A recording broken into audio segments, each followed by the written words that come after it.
I took off my wedding ring in front of 32 people, dropped it into my wife's ex-boyfriend's hand, and said, "Looks like you're active duty now." Nobody laughed. A second earlier, the backyard had been loud enough that I had to lean in to hear people. Music, kids yelling, somebody arguing about whether the burgers were overcooked. Then my wife's friend announced that if I ever messed up, my wife already had her replacement standing right there. Everyone looked at the man beside her. Then they looked at me. My wife laughed. That was the part I couldn't get past. Not the joke itself, not even the guy. Her laugh. It was comfortable, familiar, like she'd heard the same joke before. I stepped toward him, put the ring in his palm, and closed his fingers around it. "Congratulations," I said. "Apparently, you've been promoted." My wife's face changed so fast it was almost impressive. "Caleb, stop." I looked at her. I'm not the one who started. Then I walked through our house, took my keys from the bowl by the door, and left my own anniversary party. That probably sounds impulsive. It wasn't. The impulsive part was staying quiet for the 6 months before it happened. My name is Caleb. I'm 37, and at the time I'd been married to Megan for 5 years. We lived in a suburb outside Kansas City in a 3-bedroom house we bought when interest rates were still reasonable, and both of us still believed extra bedrooms would eventually become kids' rooms. That hadn't happened yet. Not because of fertility issues or some major disagreement. We were always waiting for life to calm down. After the next promotion, after we finished the kitchen, after we saved a little more, there was always another checkpoint. I worked for a company that managed warehouse construction projects across Missouri and eastern Kansas. The money was good, but the hours were inconsistent. Some weeks I was home by 5. Other weeks I was answering calls at 10 because a subcontractor had decided concrete curing schedules were more of a suggestion. Megan worked in employee communications for a hospital network. She mostly worked from home, though she went into the downtown office 2 or 3 times a month. From the outside, we were doing fine. We didn't have screaming fights. Neither of us had substance problems. Bills got paid. We had dinner with my parents twice a month and hosted football Sundays whenever the Chiefs played. I would have called us stable. Looking back, stable had quietly turned into stale. We used to talk in bed until one of us fell asleep. By our 5th year, we watched separate things on separate screens while sitting 3 feet apart. We still said "love you" when one of us left the house, but it had become automatic, like checking for keys. The distance didn't alarm me at first. Long marriages go through quiet stretches. At least that was what I told myself. The first real change started in January, when Megan joined a new athletic club near her office. It had a gym, indoor track, pool, smoothie bar, and enough expensive extras that I joked she joined a country club for people who owned yoga mats. She rolled her eyes. "They have good classes." "I'm sure the towels are very emotionally supportive." She threw one at me. That was us. Or at least it still felt like us then. She started going 4 mornings a week. For the first month I thought it was great. She had more energy. She slept better. She stopped complaining about neck pain from sitting at her desk all day. She bought new workout shoes, some matching sets, and one of those huge metal water bottles that sounded like a dropped wrench every time it hit the kitchen counter. None of that bothered me. Then the schedule started shifting. Morning workouts became evening classes. Evening classes became drinks with people from the gym. Saturday mornings turned into group runs, even though Megan had always said running was punishment disguised as a hobby. I teased her about that. She said people change. She wasn't wrong. Around the same time, she started treating her phone differently. Megan had never been private about it before. We knew each other's passcodes. Not because we checked, but because sometimes one of us needed to change the music or answer a call while the other was driving. Then one night I picked up her phone from the coffee table to check the weather. The passcode didn't work. She reached for it a little too quickly. "Oh, IT made us update security settings. Your work controls your personal phone? It has work email on it." Reasonable answer. I handed it back. A few days later, she started placing it face down. Again, not proof of anything. People do that to avoid distractions. At least, that's what I told myself. The first name I noticed was Dylan. Megan mentioned him while we were unloading groceries. Guess who I ran into at the club? No idea. Dylan Pierce. I had no idea who that was. She reminded me that they dated in college. Not briefly either. He was the boyfriend before me, the one she almost moved to Denver with after graduation. She had told me that story years earlier, back when old relationships were harmless history. He lives here now? I asked. Apparently. He moved back after his divorce. I nodded and put milk in the fridge. How awkward was that? She laughed. Not really awkward. We're adults. That was the whole conversation. At the time. After that, Dylan's name appeared just often enough to become normal. Dylan said the spin instructor was terrible. Dylan knew a good trail outside Lawrence. Dylan's company was sponsoring a charity 5K. Dylan had recommended a podcast.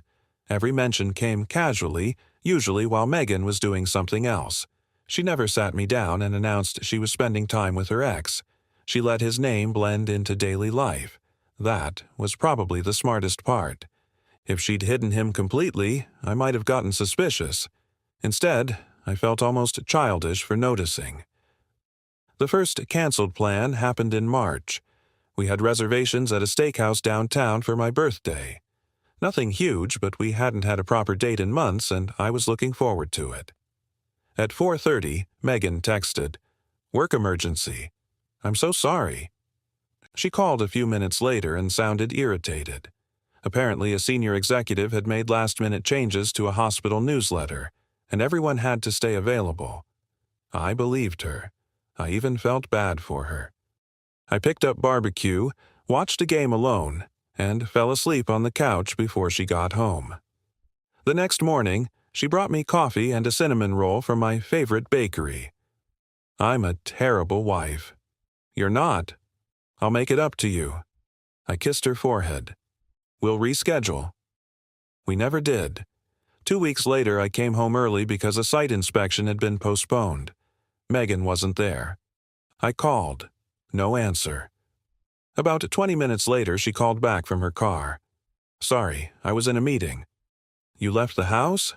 Yeah, I had to go downtown. I looked around the kitchen. Her work laptop was still open on the table. Everything okay?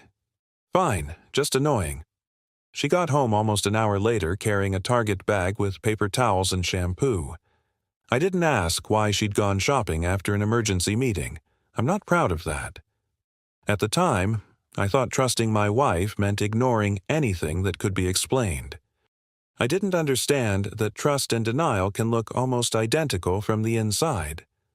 My younger brother, Noah, noticed before I did. He came over one Sunday to help me replace a broken section of fence. Megan left around noon wearing leggings and a sweatshirt. Where are you headed? I asked. Brunch after class. With who? A few people. She kissed my cheek and left. Noah watched her car turn out of the driveway. Does she always look that nice after the gym? I gave him a look. She's wearing workout clothes. She did her hair. So. He held up both hands. Nothing. We went back to the fence. 10 minutes later, he asked, Who's Dylan? The drill stopped in my hand. Why? Megan mentioned him at Mom's last week. What did she say? Something about him signing everyone up for a charity run. I shrugged. College ex. They ran into each other at the gym. Noah looked at me. And now he signs her up for stuff? It's a group. Okay. The way he said it irritated me. What? Nothing. You're doing that thing. What thing? Where you say okay but mean you're an idiot. He laughed. I don't think you're an idiot. Good. I think you trust people longer than they deserve. That annoyed me enough that I changed the subject. I defended Megan. I explained that she wasn't hiding Dylan. I pointed out that she talked about him openly. Noah listened, nodded, and went back to measuring fence boards. He didn't bring it up again. That somehow bothered me more. In April, Megan suggested throwing a party for our anniversary. She'd never cared much about anniversaries before. We usually went somewhere quiet, exchanged small gifts, and ordered dessert we didn't need. This year, she wanted a real event. Friends, family, neighbors, co-workers. She made a guest list with almost 40 names. I stared at it. This is less of a party and more of a regional conference. It'll be fun. You hate hosting.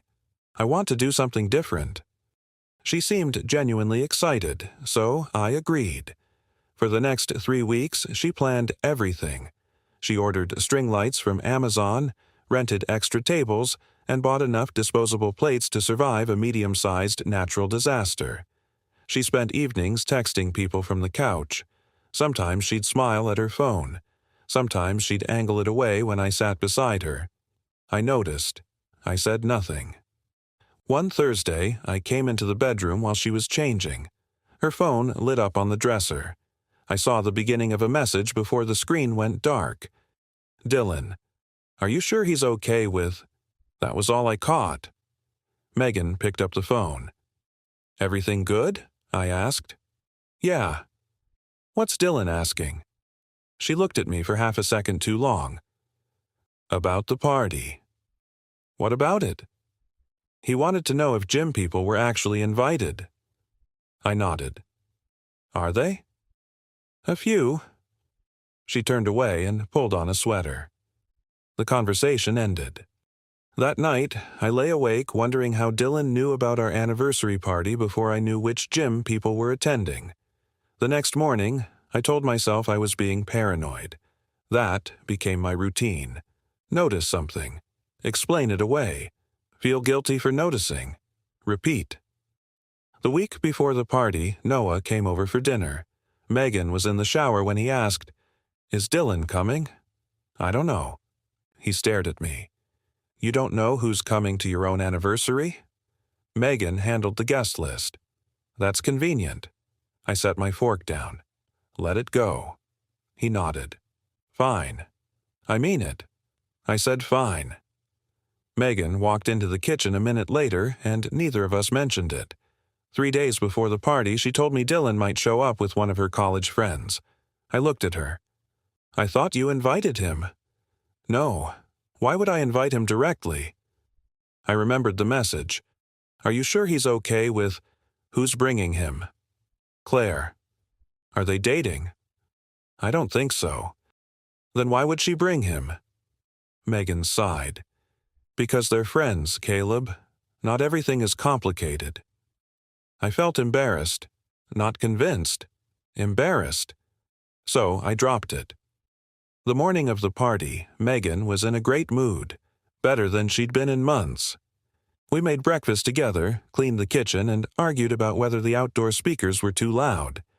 For a few hours, it felt like the old version of us had come back. She even walked up behind me while I was seasoning burgers and wrapped her arms around my waist. "Happy anniversary." I turned around. "Happy anniversary." She kissed me. It was brief, but real enough that I hated myself for doubting her. By 5, guests started arriving. My parents came first.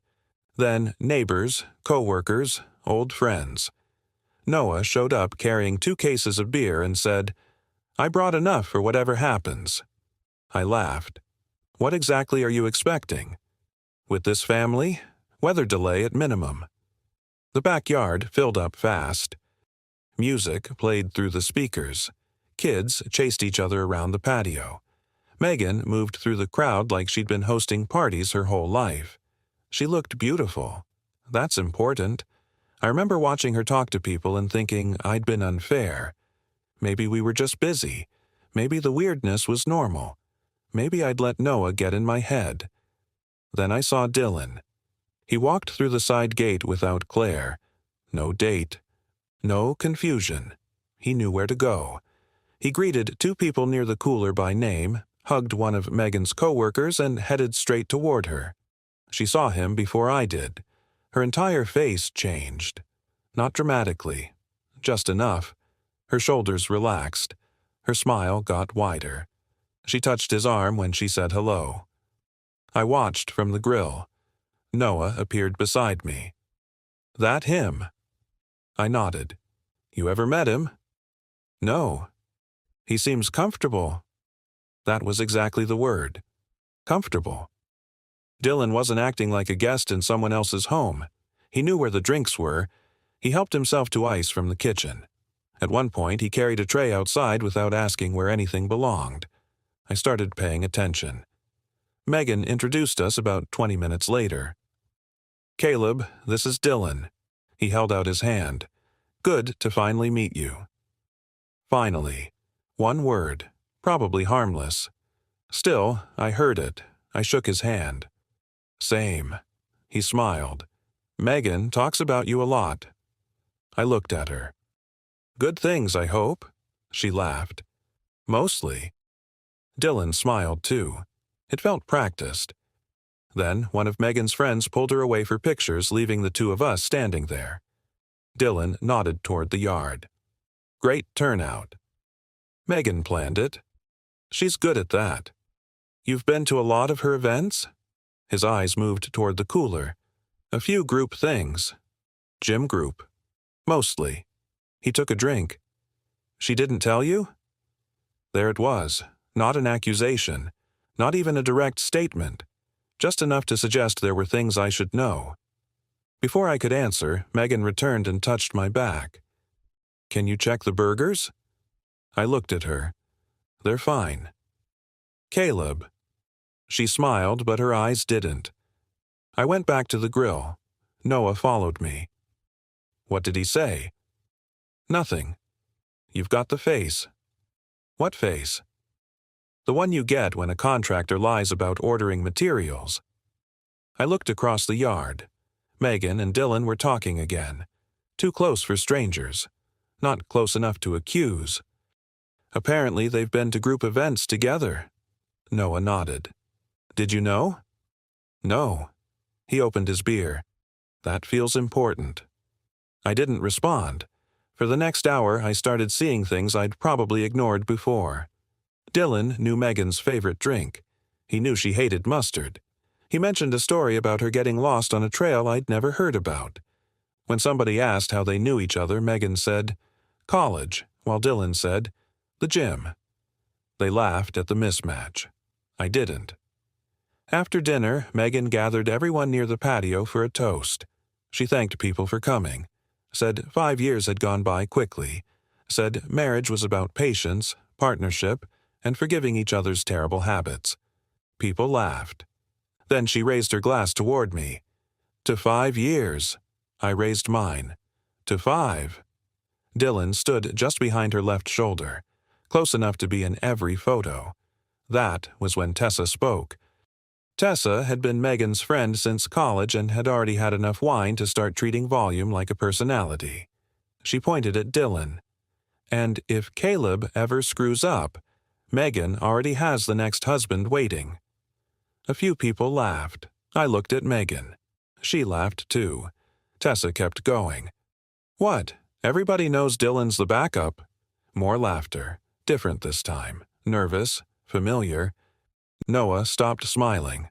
I looked around the patio. Several people avoided my eyes. That told me everything. This wasn't a new joke. I looked at Tessa. How long has everybody known? Her smile disappeared. What? That he's the backup. Megan stepped toward me. Caleb, she's drunk. I'm asking her. Tessa lowered her glass. It's just something people say. People? Nobody answered. Dylan stared at the ground. Megan touched my arm. Can we not make this weird? I looked at her hand, then at her face. You laughed. She pulled her hand back. It was uncomfortable. You didn't look uncomfortable. Caleb. Dylan finally spoke. Man, it's not like that. I turned toward him. What's it like? He opened his mouth. Nothing came out. Megan lowered her voice. Please don't embarrass me. I remember feeling almost calm when she said that. She wasn't worried that I was hurt. She was worried that the party had stopped being fun. I slid my wedding ring off. Megan's face went pale. "What are you doing?" I stepped toward Dylan. He backed up half a step. I placed the ring in his palm. "Looks like you're active duty now." He tried to give it back. "I don't want this." "You've apparently been training for the position." "Caleb, stop," Megan said. I closed his fingers around the ring. "Congratulations." Nobody moved. I looked at my wife. "If this is harmless, you can explain it tomorrow." Then I walked inside. Behind me, Megan called my name. I kept going. By the time I reached the front door, she had caught up. She grabbed my wrist. It was a stupid joke. I looked at her hand until she let go. "Was it?" "Yes." "Then why did everybody know it except me?" She stared at me. No answer. I took my keys. "Where are you going?" "Noah's." "You can't just leave." I looked back toward the patio. Through the kitchen window, I could see Dylan standing alone with my ring still in his hand. "I think you already invited someone to take my place." Her eyes filled with tears. Nothing happened. I stopped. I hadn't asked whether anything had happened. She realized that a second later. That was the first time I saw real fear on her face. Not because I was leaving, because she knew I had finally started looking. I made it about 6 blocks before my phone started vibrating. Megan. I let it ring. Then again. Then Noah. I answered him. "You okay?" "I'm driving." "Where?" "To your place." "I'll meet you there." "I thought you were still at the party." "I was." His voice had that flat tone he used when he was angry but trying not to make things worse. "Half the guests are leaving." "What happened after I left?" Megan blamed Tessa. "For what?" "For saying it in front of you." I laughed once, not because it was funny. "Did anyone explain why it was apparently a known joke?" "No." "What about Dylan?" "He left through the side gate." "With my ring?" "I think so." That shouldn't have mattered. It was just a ring. Still, the idea of him walking away with it made my hands tighten around the steering wheel. Noah continued. "Mom and Dad are asking questions." "What did you tell them?" "That you needed space." "Thanks." "You want me to tell them anything else?" "No." I thought about Megan's face when she said nothing happened. "Not yet." Noah went quiet for a moment. Then he said, "I'm sorry." "You didn't do anything." "I should have pushed harder." "No." "You told me what you saw." "I chose not to look." That was the truth, and saying it out loud made it harder to hide from. I reached his apartment before he did. Noah lived above a dental office in a building with terrible parking and a staircase that always smelled faintly like somebody's dinner. I sat on the hood of my truck for 10 minutes waiting for him. My phone kept lighting up. Megan, Tessa, my mother, 2 neighbors, a guy from work who had been at the party, then a number I didn't recognize. I ignored all of them. Noah pulled in, parked crooked, and walked over. "You look awful." "Good to see you too." He took my keys before I could object. "You're not driving again tonight." "I had 1 beer." "You also handed your wedding ring to a man in front of your parents." "Fair." Inside, he gave me water and ordered pizza. He didn't ask anything until we were sitting at his kitchen table. Then he said, "Do you think she slept with him?" "I don't know." "Do you think she's in love with him?" That question was worse. "I don't know." He nodded. "What do you know?" I stared at the table. "She lied about him coming."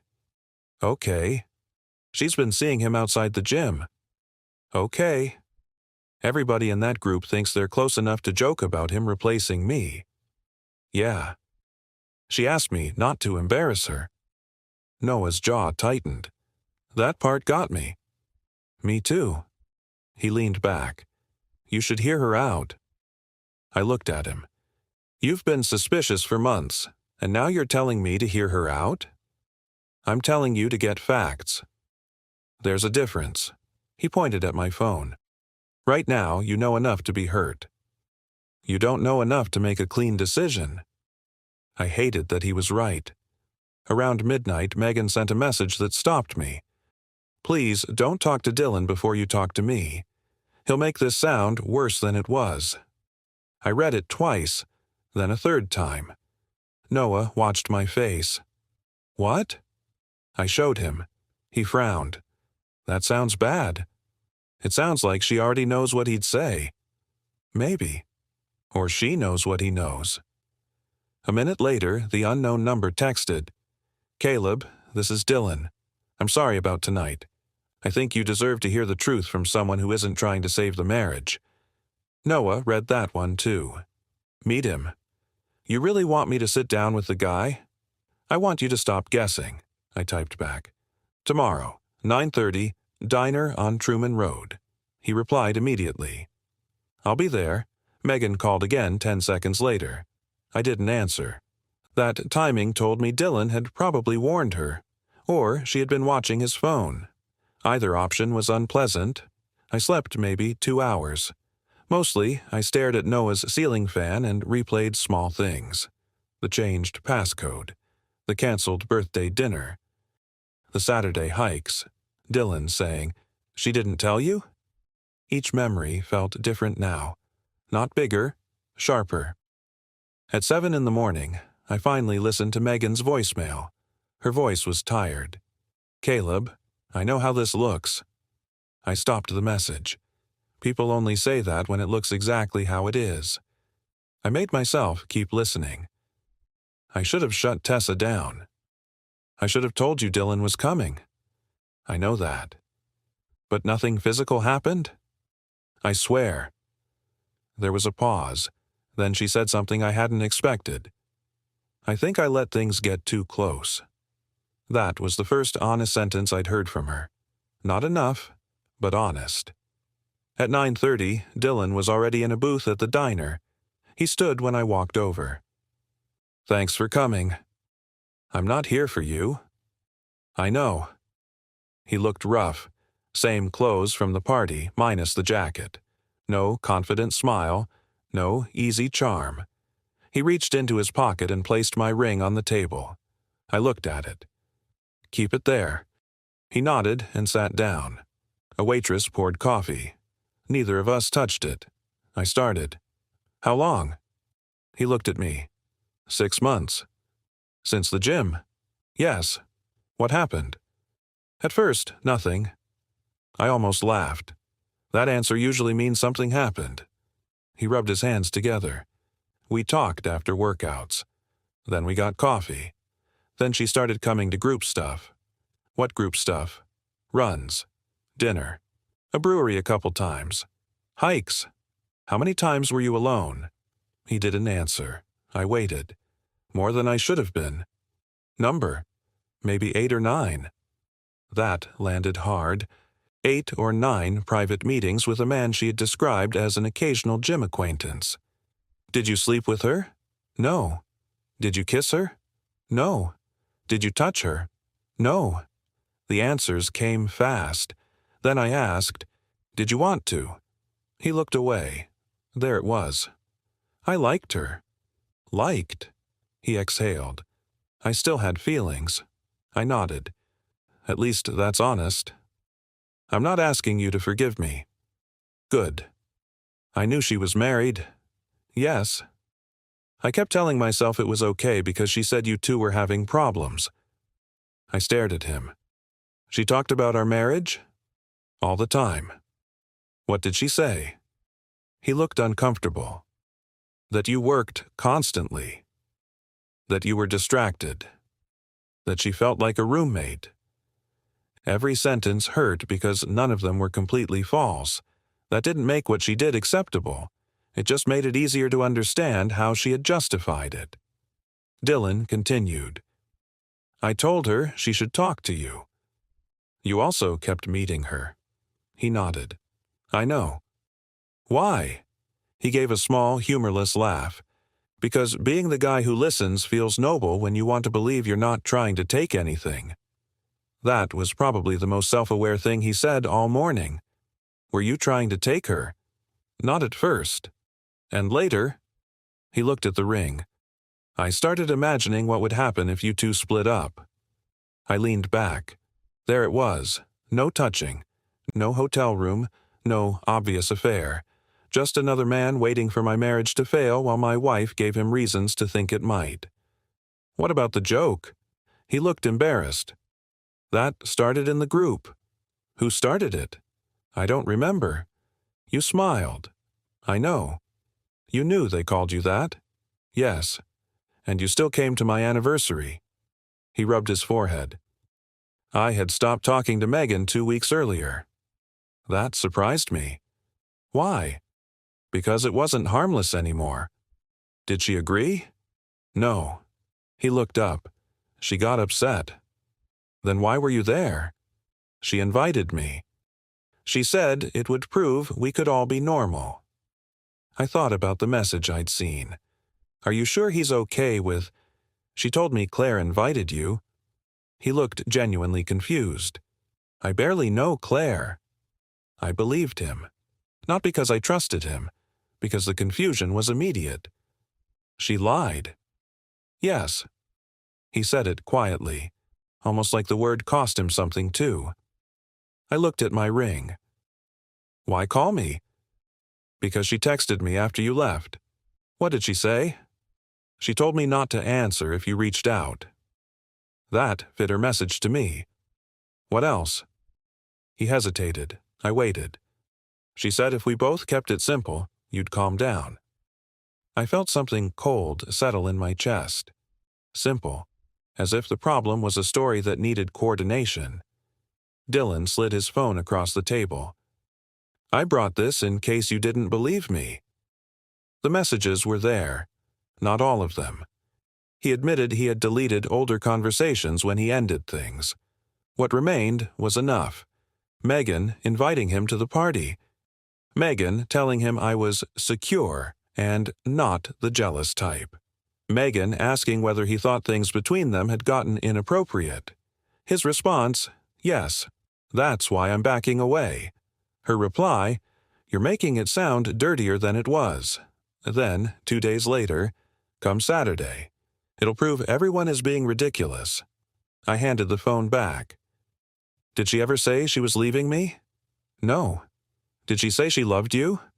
He paused. Once. I looked at him. What exactly did she say? She said, part of me still loves you. I looked toward the diner window. Traffic moved past. A delivery truck blocked half the parking lot. Ordinary morning. Nothing in the world looked different. Did you say it back? No. You expect credit? No. At least he knew better. Before I left, he pushed the ring toward me. I don't want this. Neither do I. He looked at me. What are you going to do? I stood. That's not your business. He nodded. You're right. I left the ring on the table between us. Not as a gesture. I simply couldn't put it back on. When I got to the parking lot, Megan was waiting beside my truck. Dylan must have told her where we were meeting. She looked like she hadn't slept. Please don't leave. I'm standing right here. You know what I mean. I unlocked my truck. She stepped in front of the door. What did he tell you? That depends.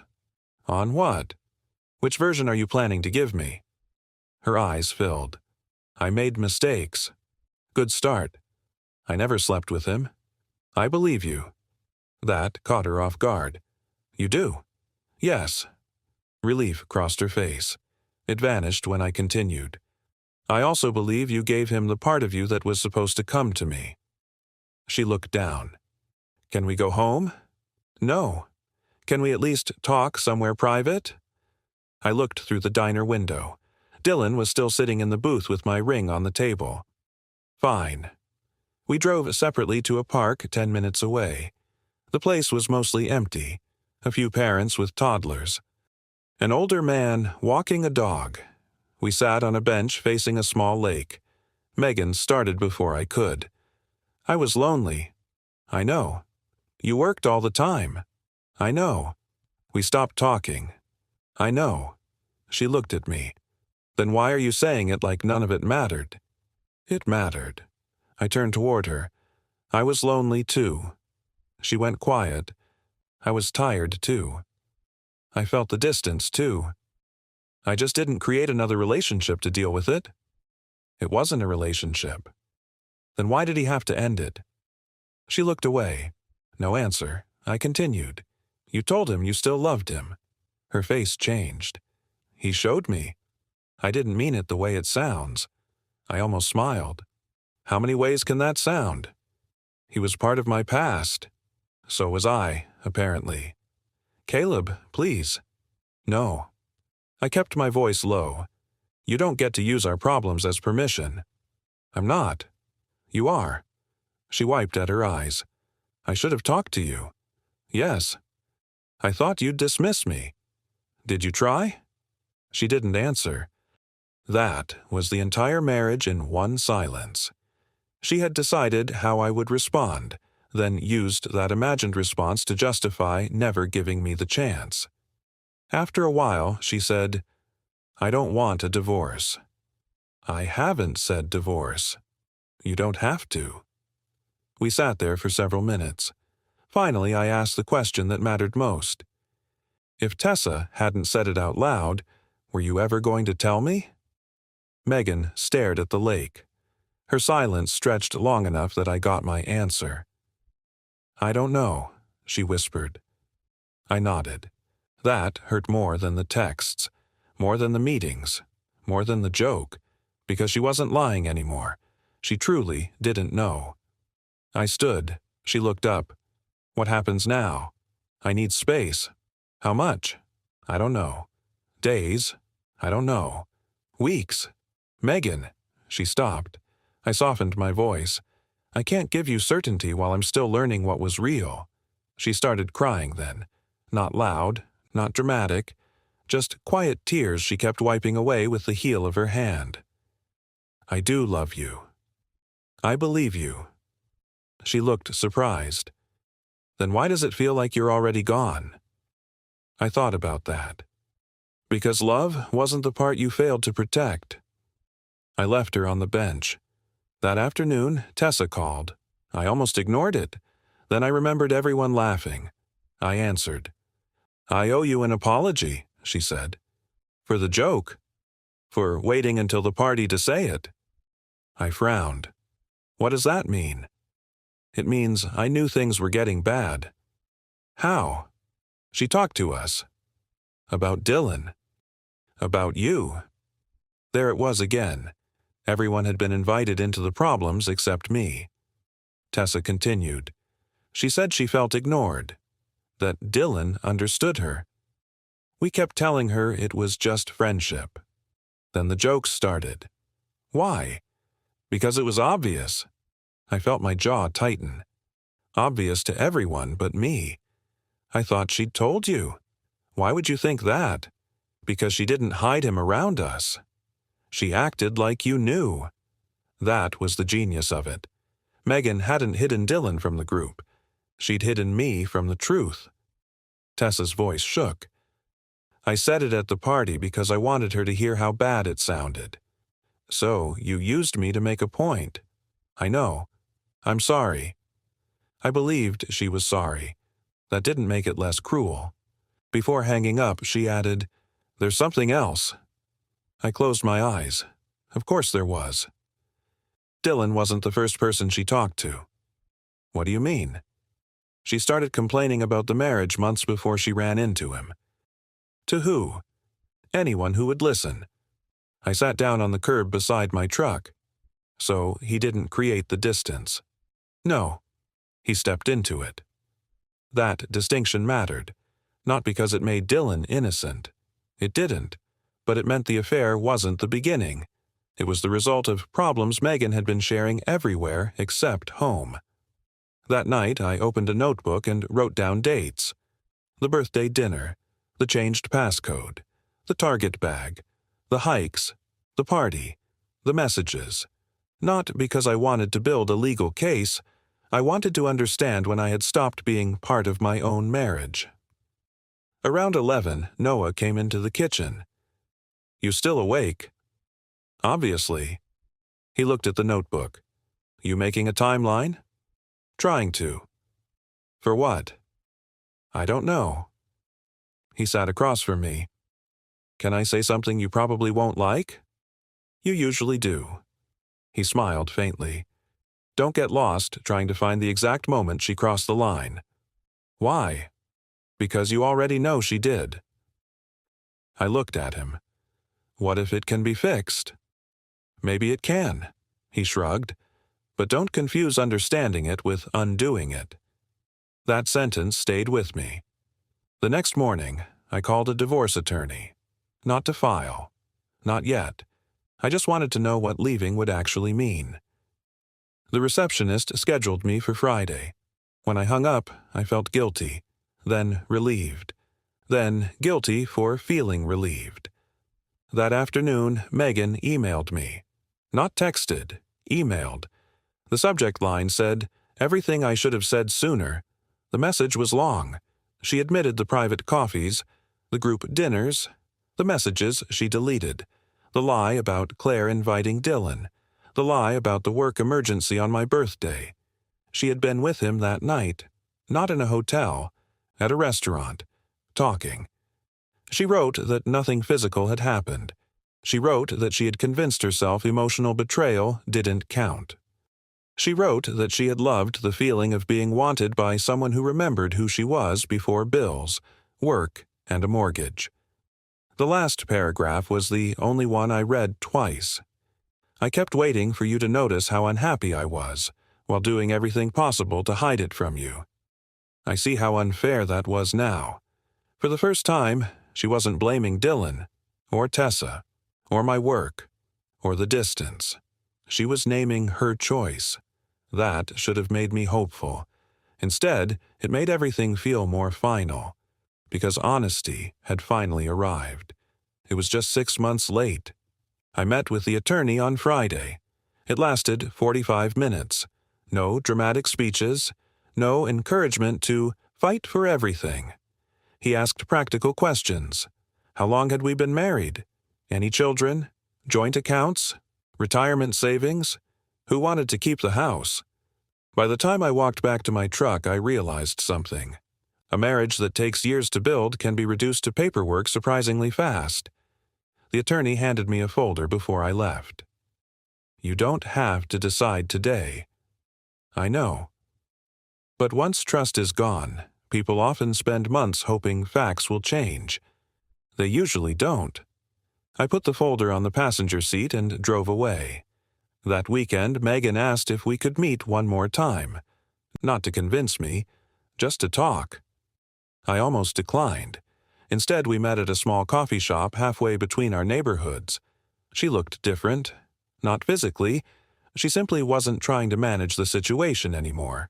No carefully chosen words. No explanations prepared in advance. She ordered tea. Didn't touch it.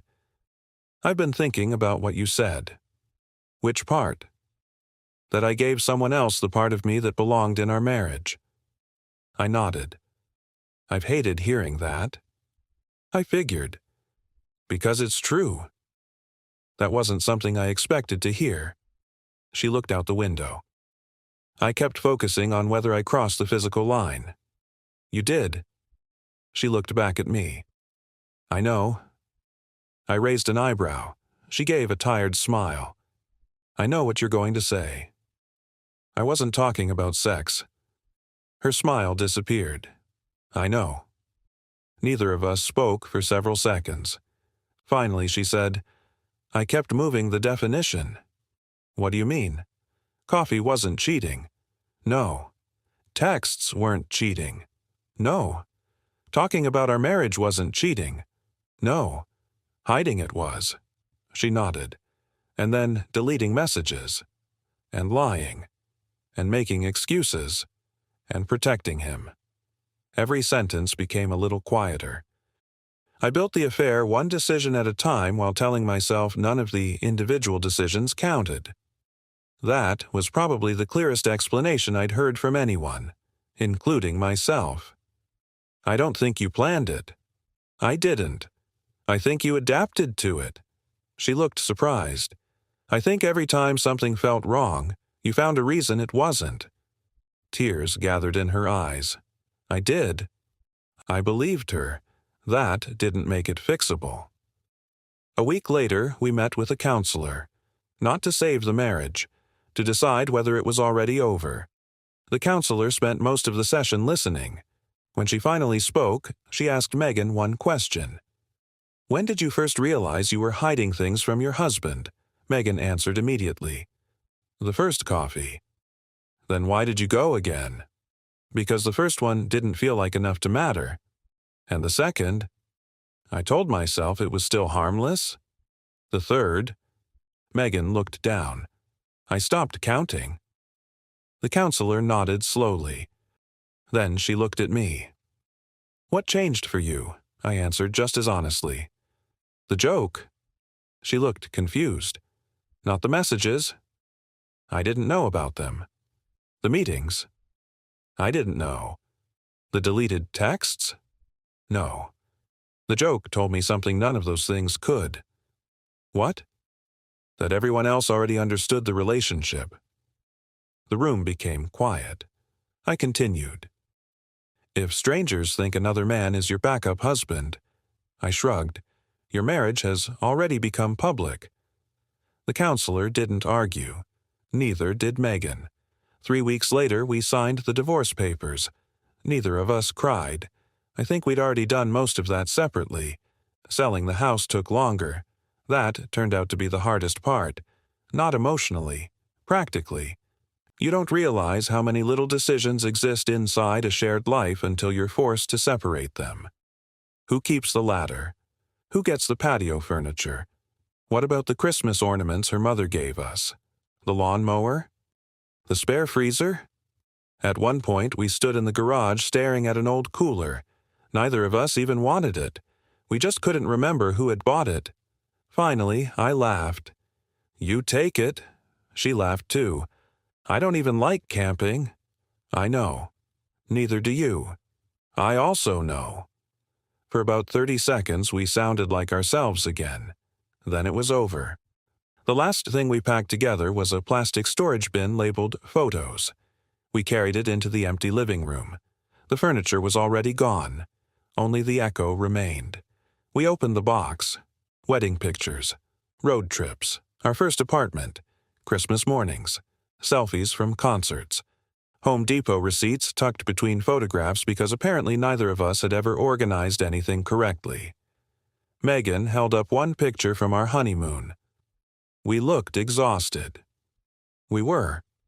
Our flight got canceled. And we slept in the airport. She smiled. I forgot about that. So had I. For a while, we simply looked through the pictures.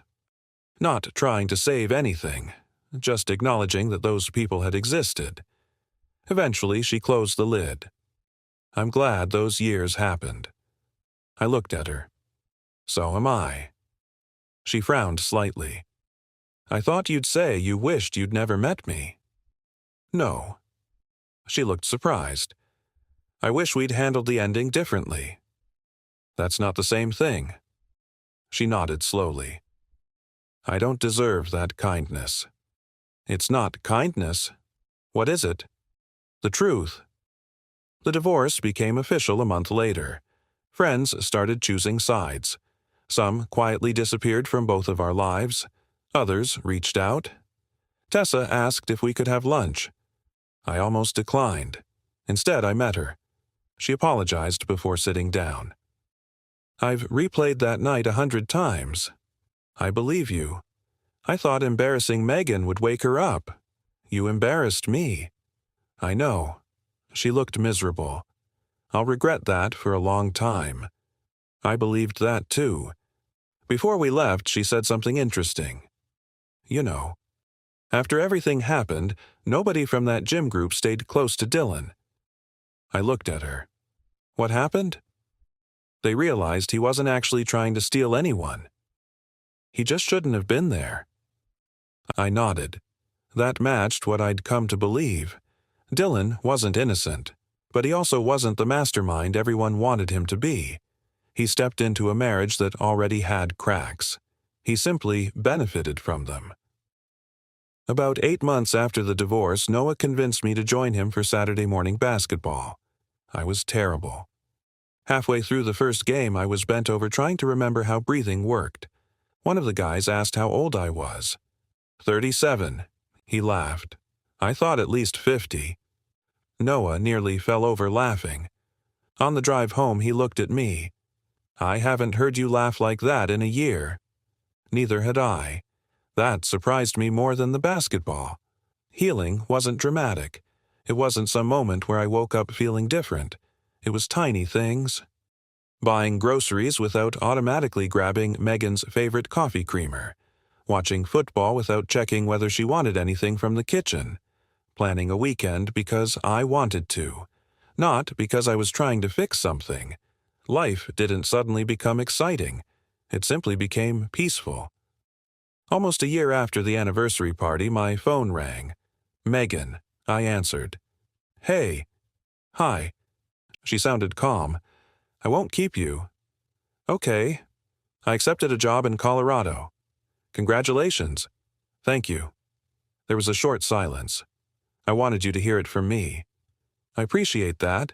She took a breath. I've been in therapy. I'm glad. I spent months trying to understand why I kept defending something I knew was wrong. I listened. My therapist asked me a question that made me sick. What was it? When did you start protecting your secrets more than your marriage? She laughed quietly. Turns out I knew the answer immediately. When? The day I changed my phone passcode. Neither of us spoke. I told myself it was about privacy. It wasn't. No. It was the first decision I made knowing I didn't want you seeing my life. I looked out my apartment window. Cars moved through the intersection below. People carried grocery bags. Ordinary Tuesday afternoon. I should have admitted everything months sooner. Probably. I thought confession would end the marriage. And hiding it? I convinced myself it was protecting us. You were protecting yourself. I know. She didn't argue, not once. I'm sorry, Caleb. I know. I don't expect forgiveness. I know. I just wanted you to know I finally understand what I actually did.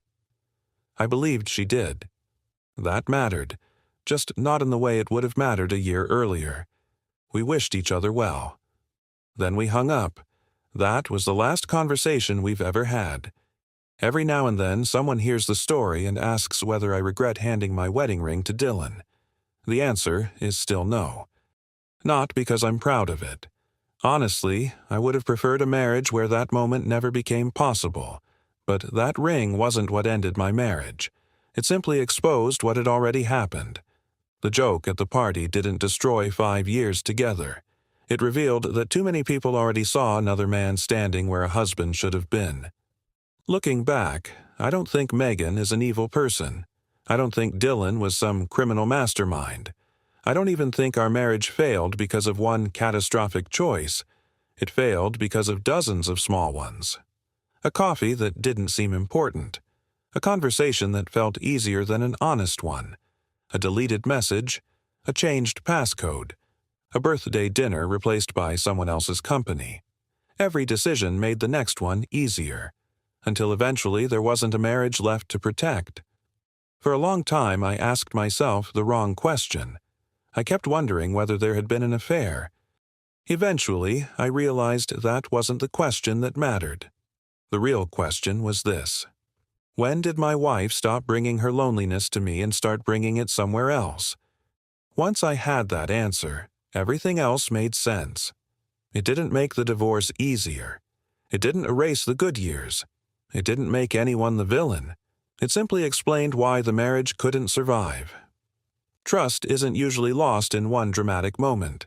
It's spent a little at a time, And by the time you notice the account is empty, you've often been paying with it for months. You,